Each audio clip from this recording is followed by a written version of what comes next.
Hello friends, welcome back to Class for All, Standard 10th Science, chapter number 10, Light, Reflection and Refraction, and this is the third lecture in which we are going to discuss about image formation by spherical mirrors.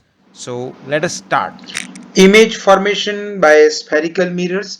Spherical mirror से image कैसे बनता है? Spherical mirror में convex mirror और concave mirror दो mirror है और दोनों में से कैसे कैसे इमेज बनते हैं डिफरेंट डिफरेंट केस में, वो हम इस लेक्चर में देखेंगे।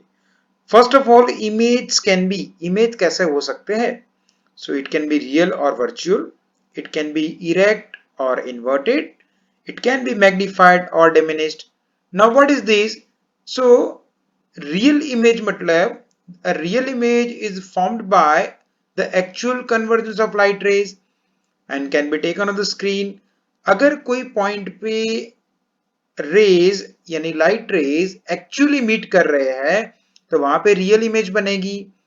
And a virtual image is the apparent convergence of diverging light rays। Virtual image में आपको ऐसा लगता है कि यहाँ पे मीट करेगा, लेकिन वहां पे एक्चुअली कुछ मीट नहीं करता है। No rays are meeting there, so it that can not be taken on the screen. After that we have inverted, magnified and diminished image. So if an image formed is upside down मतलब उल्टा। अगर मैं आपकी बात करूं तो आपका जो सिर है वो नीचे दिखे और पांव ऊपर दिखे तो उसको बोलते हैं upside down. So that kind of image is called as inverted image. And if the image formed is bigger than object, object से बड़ा है इमेज, ऑब्जेक्ट से बड़ा है इमेज, तो उसको बोलेंगे magnified image. And if the image formed is smaller than the object then it is diminished. अगर ऑब्जेक्ट से छोटा बन रहा है इमेज तो उसको बोलेंगे डिमिनिश्ड। अभी आपको ऐसा क्वेश्चन होगा कि ये सारे इमेज कहाँ पे बनेंगे, तो हम बहुत ही जल्दी देखने वाले हैं कि ये मैग्निफाइड कैसे होता है, डिमिनिश कैसे होता है, हर एक केस को डिस्कस करने वाले हैं। So basic rules of image formation. So in all the rules, the laws of reflection are followed. Reflection के दो लॉ हम पढ़ चुके हैं, दोनों के दोनों लॉज को ये फॉलो करेंगे। Angle of incidence is equal to angle of reflection and rules are equally applicable to concave as well as convex mirror। concave mirror हो या convex mirror हो, दोनों के ये रूल जो है वो इक्वली एप्लीकेबल होगी, राइट। सो बेसिक रूल में चार रूल है। पहला रूल क्या बोलता है? A ray parallel to the principal axis after reflection will pass through the principal focus in case of a concave mirror। ये हमारा कॉनकेव मिरर है। कॉनकेव मिरर में जब ये इंसिडेंट रे ऐसे आएगा और मिरर के ऊपर इंसिडेंट करेगा तो वो रिफ्लेक्ट करेगा, लेकिन रिफ्लेक्ट कौन से डायरेक्शन करेगा? तो आफ्टर रिफ्लेक्शन वो प्रिंसिपल फोकस में से ही पास होगा। अभी कितने भी रेस हो, लेकिन जितने भी रेस, सारे के सारे रेस अगर parallel to the principal axis आ रहे हैं तो आफ्टर रिफ्लेक्शन वो सारे के सारे एफ में से ही पास होंगे। सेकंड जो फिगर है उसमें हमें कॉन्वेक्स मिरर दिया है। कॉन्वेक्स मिरर में ऐसा है कि जब ये रे यहां से आया, ये इंसिडेंट रे यहाँ पे आया और यहाँ पे इंसिडेंट हुआ, तो यहाँ पे मिरर की रिफ्लेक्टिंग सरफेस आ गई, मतलब यहां से इसको रिफ्लेक्ट होना पड़ेगा। तो रिफ्लेक्ट कौन सी डायरेक्शन में होगा? रिफ्लेक्ट उसी डायरेक्शन में होगा कि जब वो डायरेक्शन को पीछे एक्सटेंड करोगे तो वो लाइन जाके प्रिंसिपल फोकस में मीट करेगी, राइट। तो ये दो चीजें बहुत इंपॉर्टेंट है कि अगर पैरेलल है प्रिंसिपल एक्सिस को तो after reflection it must pass through principal focus, और कॉन्वेक्स के केस में वो रिफ्लेक्ट होगा लेकिन ऐसी डायरेक्शन में रिफ्लेक्ट होगा कि अगर वो डायरेक्शन को पीछे एक्सटेंड करेंगे तो वो लाइन प्रिंसिपल फोकस में जाके मीट करेगी। सेकेंड रूल हमको ये बताता है कि a ray passing through the principal focus of a concave mirror or a ray which is directed towards the principal focus of a convex mirror after reflection will emerge parallel to the principal axis। Fine। ये जो rule number 1 है उससे totally उल्टा है rule number 2। देखो, rule number 1 में ऐसा बोला था कि अगर parallel to the principal axis incident होता है तो वो एफ में से पास होगा। यहां पे ऐसा बोल रहा है कि अगर रे प्रिंसिपल फोकस में से पास होगा और फिर वो मिरर के ऊपर इंसिडेंट करेगा तो आफ्टर इंसिडेंट वो वापिस जाएगा, लेकिन कैसे वापिस जाएगा? Exactly parallel to the principal axis, principal axis को एग्जैक्टली पैरेलल होती डायरेक्शन में वो वापस जाएगा। यहाँ पे कॉन्वेक्स मिरर में सेम केस है। कॉन्वेक्स मिरर में रे इंसिडेंट हो रहा है ये, राइट, जिसको अगर आगे एक्सटेंड करते हो तो एफ में मीट करता है। तो ये वाला रे रिफ्लेक्ट इसी डायरेक्शन में करेगा कि reflected ray it will become exactly parallel to the principal axis. Principal axis को ये एग्जैक्टली पैरेलल है, कोई एक डिग्री का भी फर्क नहीं है। तो ये है रूल नंबर 2। रूल नंबर 1 और रूल नंबर 2 एक दूसरे के उल्टे हैं, right. Now rule number 3। Rule number 3 में बहुत ही सिंपल है कि a ray passing to the centre of curvature, concave mirror हो या कॉन्वेक्स मिरर हो, अगर वो रे जा रहा है सेंटर ऑफ कर्वेचर में से गुजर के तो वो उसी डायरेक्शन में वापस हो जाएगा। जैसे यहाँ पे है, यहाँ पे ये रे आ रहा है कॉन्वेक्स मिरर में, लेकिन यहाँ पे ये जो सरफेस है वहां से वो रिफ्लेक्ट हो जाएगा यानी वापस चला जाएगा। तो वो उसी डायरेक्शन में वापस जाएगा कि वो डायरेक्शन को आगे आप एक्सटेंड करोगे तो वो सेंटर ऑफ कर्वेचर में मीट करेगा। मतलब अगर कोई रे ऐसी डायरेक्शन में आ रहा है कि जिसकी डायरेक्शन एक्सटेंड करने पर सेंटर ऑफ कर्वेचर को मीट करती है तो उसका रिफ्लेक्शन उसी डायरेक्शन में होगा, right. After that rule number 4 में हमें बताया गया है कि a ray incident obliquely to the principal axis, यानी प्रिंसिपल एक्सिस के साथ कुछ एंगल बनाते हुए रे इंसिडेंट कर रहा है और वो जाके अगर पॉल में गिर रहा है, ऑब्लिक तो हो ही रहा है लेकिन पॉल में गिर रहा है, कुछ एंगल बना रहा है, तो वो एंगल है एंगल ऑफ इंसिडेंस। तो वो कौन सी डायरेक्शन में रिफ्लेक्ट होगा? वो angle of incidence is equal to angle of reflection के हिसाब से I is equal to R, जितना एंगल ऑफ इंसिडेंस है उतना ही एंगल ऑफ रिफ्लेक्शन बनाते हुए दूसरी डायरेक्शन में वापस करेगा। जैसे यहाँ पे फिगर में बताया है कि पॉल में सीधा इंसिडेंट होता है तो वो रिफ्लेक्ट करता है दूसरी डायरेक्शन में। लेकिन यहाँ पे एक चीज इंपॉर्टेंट ये है कि I must be equal to R, same way here I must be equal to R. तो ये कॉन्केव मिरर है, ये कॉन्वेक्स मिरर है। तो इस तरह से इन लोगों का बेसिक 4 रूल है जिसमें ये रिफ्लेक्ट करते हैं। अब यही रूल्स का यूज करके हम इमेज फॉर्म करेंगे। दोस्तों, अगर आपने अभी भी इस चैनल को सब्सक्राइब नहीं किया है तो काइंडली सब्सक्राइब कर लीजिए and a big big thank you all of you for subscribing this channel. Those who have already subscribe, उन लोगों का big big thank you. So image formation by concave mirror, concave mirror में image formation कैसे होगा? So first case यहाँ पे है जिसमें हमको बोला गया है कि position of the object is at infinity.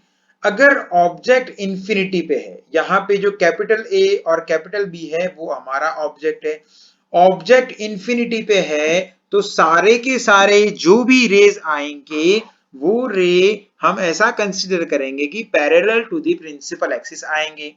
Now सारे के सारे रे अगर parallel to the principal axis आ रहे हैं तो सिचुएशन कैसी बनेगी? देखो, जैसे यहाँ पे एक रे आया और यहाँ पे दूसरा रे, यहाँ पे तीसरा रे, और सारे के सारे रे जब parallel to the principal axis है तो according to the basic rule में रूल नंबर 1 के हिसाब से ये किस डायरेक्शन में वापस जाएगा? तो वापस जाएगा प्रिंसिपल फोकस में से, यानी ये फर्स्ट वाला रे है ये भी प्रिंसिपल फोकस में से वापस जा रहा है, ये रे भी प्रिंसिपल फोकस में से वापस जा रहा है, ये वाला रे भी प्रिंसिपल फोकस में से वापस जा रहा है। मतलब सारे के सारे रे प्रिंसिपल फोकस में से ही पास हो गए आफ्टर रिफ्लेक्शन, बिकॉज ये जो सारे रे जब इंसिडेंट हुई है तब ये सारे के सारे parallel to the principal axis थे। तो इमेज कैसा बना? देखो यहाँ पे इमेज बन रहा है हाईली डिमिनिश, मतलब बहुत छोटा इमेज बन रहा है, जैसे पॉइंट साइज का इमेज बन रहा है। Highly diminish point size image बन रहा है, और इमेज बनेगा real and inverted. Second case में पोजिशन ऑफ द ऑब्जेक्ट, मतलब ऑब्जेक्ट को थोड़ा पास लाए, इंफिनिटी से सी के नजदीक लाए, मतलब थोड़ा पास लाए हो आप, फिर भी इसका लोकेशन है beyond C, centre of curvature से बियॉन्ड है। तो इसमें से इमेज किस तरह से बने, तो ये जो कैपिटल ए कैपिटल बी है वो मेरा ऑब्जेक्ट है। एक रे कैपिटल ए में से निकल रहा है, और ये चूंकि ये exactly parallel to the principal axis है, तो ये रिफ्लेक्ट उसी डायरेक्शन में करेगा कि वो प्रिंसिपल फोकस में से पास होगा। दूसरा रे ए में से निकल रहा है और ये सेंटर ऑफ कर्वेचर में से पास हो रहा है, तो according to basic law, basic rule जो हम पढ़े उसके हिसाब से अगर सी में से जा रहा है ना, तो सी में से ही ये वापस जाएगा, राइट।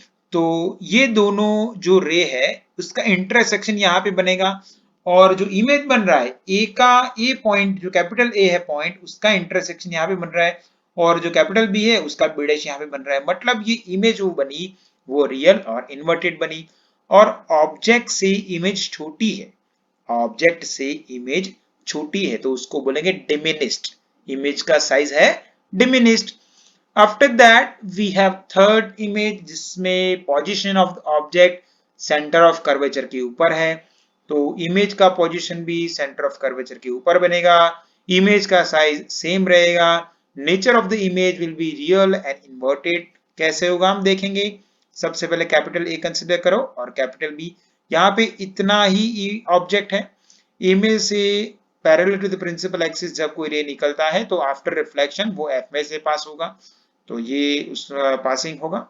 अगर ए में से कोई रे एफ में से पास हो रहा है, मतलब ए में से निकल रहा है और प्रिंसिपल फोकस में से होके मिरर के ऊपर इंसिडेंट कर रहा है, तो after reflection it will become exactly parallel to the principal axis. Now ये दोनों जो ए की ये लाइन, ये है फर्स्ट लाइन, और ये कैपिटल ए पॉइंट की दूसरी लाइन है, दोनों का इंटरसेक्शन इधर मिल रहा है, ए डैश और बी डैश इधर मिल रहा है, मतलब ये टोटली उसका उल्टा हुआ, रियल ऑन इन्वर्टेड। और पोजीशन ऑफ इमेज ये भी सी पे रहेगा, जैसे ऑब्जेक्ट का जहां पे पोजीशन है वहां भी ही इमेज का रहेगा, सेम साइज का रहेगा, रियल रहेगा, इन्वर्टेड रहेगा। फ्रेंड्स आप ये सब पेपर में ड्रॉ करके बना सकते हो, ये बिल्कुल सही है। ये मतलब पेपर में ड्रॉ करोगे तो आपको यही चीज मिलेगी। सिर्फ आपको ध्यान ये रखना है कि सेंटर ऑफ कर्वेचर और ये फोकस पॉइंट दोनों के बीच का डिस्टेंस जो है वो है, सबसे पहले सेंटर ऑफ कर्वेचर सी और पॉल दोनों के बीच का डिस्टेंस रहेगा रेडियस जितना, और सी और एफ दोनों के बीच का डिस्टेंस रहेगा r/2। अगर ये डिस्टेंस आप लेके ड्रॉ करोगे ना तो आपको ये एग्जैक्टली ट्रू मिलेगा। After that we have another situation, और वहां पे हमने और भी ऑब्जेक्ट को अंदर रख दिया है, जैसे सी और एफ के बीच में सेंटर ऑफ कर्वेचर और फोकस पॉइंट के बीच में हमने ऑब्जेक्ट को रख दिया है। फिर क्या होगा, फिर ए में से एक line exactly parallel to principal axis निकल रही है, वो प्रिंसिपल फोकस में से पास होगी अकॉर्डिंग टू बेसिक लॉ, और एक लाइन ए में से ऐसे निकल रही है जो सेंटर ऑफ कर्वेचर में से पास होगी, तो वो जाके सेंटर ऑफ कर्वेचर को, कर्वेचर का जो पॉइंट है वही लाइन से वापस निकलेगी। तो ये दोनों का इंटरसेक्शन मुझे इधर मिलेगा, A dash B dash, right. और यहाँ पे एक चीज ध्यान रखने की है, ऑब्जेक्ट से इमेज बड़ा है, मतलब एनलार्ज, और आप बोल सकते हो मैग्निफाइड इमेज है, राइट, बट लेकिन रहेगी रियल एंड इन्वर्टेड। और जैसे जैसे ऑब्जेक्ट नजदीक आ रहा है इमेज हमारा दूर होता जा रहा है, right. After that we have one another case जिसमें हमने ऑब्जेक्ट को रख दिया है फोकस पॉइंट के ऊपर। फोकस पॉइंट के ऊपर जब ऑब्जेक्ट को रखेंगे तो उसमें से फर्स्ट जो कैपिटल ए कैपिटल बी मेरा ऑब्जेक्ट है, उसमें से ए में से एक लाइन निकल रही है जो parallel to the principal axis है, तो वो आफ्टर रिफ्लेक्शन एफ में से पास होगी इस तरह से, और ए में से एक और दूसरी लाइन है जिसको मैं पास करूंगा सी में से, तो वो उसी डायरेक्शन में वापस आएगी। तो ये दोनों जो रे है ना, ये दोनों रे कभी एक दूसरे को मीट नहीं करेंगे, कभी एक दूसरे को मीट नहीं करेंगे, मतलब जो इमेज बनेगी ना वो बहुत दूर बनेगी, और हम बोल सकते हैं image will be formed at infinity, और हाईली एनलार्ज होगी, बहुत बड़ी इमेज होगी, राइट। और रियल और इन्वर्टेड तो रहेगी। After that we have one another case जिसमें हमने ऑब्जेक्ट को रख दिया है फोकस पॉइंट और पॉल के बीच में। फोकस पॉइंट और पॉल के बीच में, फोकस पॉइंट और पॉल के बीच में जब मैंने रखा तो ए में से एक लाइन निकल रही है जो सी में से पास हो रही है, तो वो उसी डायरेक्शन में वापस जाएगी और इसको पीछे एक्सटेंड करेगी ना, तो यहाँ पे वर्चुअल इमेज मिलेगा, वर्चुअल और erect, virtual and erect, right.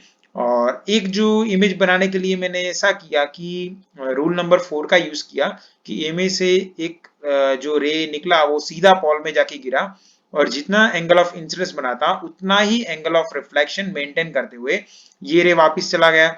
और जब मैंने उसको पीछे एक्सटेंड किया टू फॉर्म अपरेंट इमेज, तो ये ए डैश और बी डैश मुझे इस तरह से मिला, right. So virtual and erect और size of images and large and the position of the image is behind the mirror, right? So now we are going to discuss about image formation by convex mirror.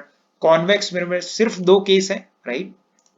So first case है जिसमें object को मैंने place किया है at infinity, और infinity को मैंने मतलब इंफिनिटी पे जब ऑब्जेक्ट को पुट किया है तो आप सब जानते हो कि इंफिनिटी पे ऑब्जेक्ट तो सारे के सारे रेस आएंगे वो parallel to the principal axis आएंगे।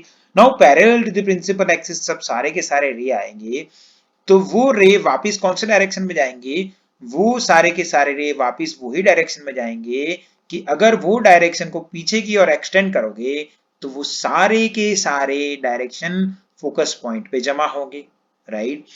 और फोकस पॉइंट पे जमा होगे तो इमेज वर्चुअल मिलेगा, इरेक्ट मिलेगा और हाईली डिमिनिश मिलेगा, पॉइंट साइज मिलेगा। और ये वर्चुअल है मतलब ये सिर्फ हम ये जो इमेज है वो अपरेंट इमेज है, हम इसको स्क्रीन पे नहीं ले सकते, हमने सिर्फ इसको प्रेटेंड किया है। सो जब position of the object at infinity है तो इमेज का position at F at focus point behind the mirror, but only in the case of convex mirror, ये कॉन्वेक्स मिरर की बात कर रहे हैं फ्रेंड्स। कॉनकेव मिरर और कॉन्वेक्स मिरर में जो इमेज बन रहा है उसको क्लियरली याद रखना, दोनों को एक दूसरे में मिक्सअप मत करना।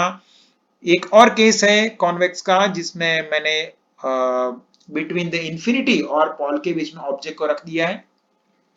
सो कैपिटल ए कैपिटल वी, मैंने एक रे निकाला exactly parallel to principal axis और वो वापस उसी डायरेक्शन में जाएगा कि अगर वो डायरेक्शन को पीछे अगर मैं एक्सटेंड करूंगा तो वो फोकस पॉइंट में से पास होगी वो डायरेक्शन, वो लाइन, राइट। और दूसरा मैंने जो रे निकाला वो ऐसे निकाला कि वो सीधा जाके सी में मीट करेगा, मतलब वो अगर सी में मीट करेगा ना तो वो वही डायरेक्शन में वापस आएगा, मतलब यहाँ पे रिफ्लेक्शन यहाँ से हो जाएगा, रिफ्लेक्शन ये कॉन्वेक्स मिरर है तो यहाँ पे रिफ्लेक्शन हो जाएगा, लेकिन वो डायरेक्शन को पीछे एक्सटेंड करोगे तो वो डायरेक्शन अगर जाके सेंटर ऑफ कर्वेचर में मीट कर रही है तो ये जो रिफ्लेक्शन होगा ना ये उसी डायरेक्शन में होगा, मतलब ये फर्स्ट वाला और ये सेकंड वाला दोनों रे का इंटरसेक्शन इधर मिलेगा ए डैश बी डैश, दोनों रे का इंटरसेक्शन मुझे इधर मिलेगा A dash B dash. So that is my image, that is virtual erect. और ये कॉन्वेक्स मिरर के पीछे बन रही है, मतलब ये तो पूरा का पूरा वर्चुअल है, यहाँ पे कुछ नहीं होता है बेटा। कॉन्वेक्स मिरर के पीछे ये जो सारी चीजें हमने ड्रॉ की है ये हमने अपरेंट ड्रॉ की है क्योंकि यहाँ पे ऐसा कुछ इमेज नहीं मिलता है, राइट। ओके, सो यहाँ पे इतना रखते हैं, तो इतना 6 फॉर्मेशन याद रखना। इसके एमसीक्यू भी आपको पूछ सकते हैं कि पोजीशन ऑफ द ऑब्जेक्ट यहाँ पे है और कॉनकेव मिरर है या कॉन्वेक्स मिरर है तो साइज कैसा बनेगा, इमेज का पोजीशन कहाँ पे होगा, राइट। तो ये जो 8 केस है उसको आप अच्छी तरह से याद करें।